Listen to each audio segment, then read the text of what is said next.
Alright, and welcome to the 330th branch of Rafi Microfinance in Polomolok. Yay!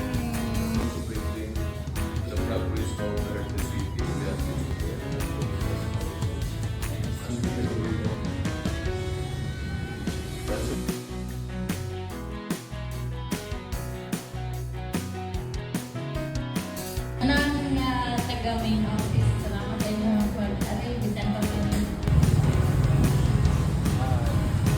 Nganong gipili man nimo ang Rafi Microfinance? Nindot man gud siya sir kay daghan siya kapenta sa pagpautang. Dili siya ingon nga lisod hassle siya bayaran kay tungod maruling pa nimo ang kwarta, makatigom pa ka. Niya sa time nga magbayad, makabayad jud ka. Ay, mo ng Rafi kayo. Sabang isa sa akong gusto na tapos napoy na inaga. Daghan-daghan ni sir, mga 13 na. Pero mga good player po. Kaluyan. Ako masulti nga bayad is natin.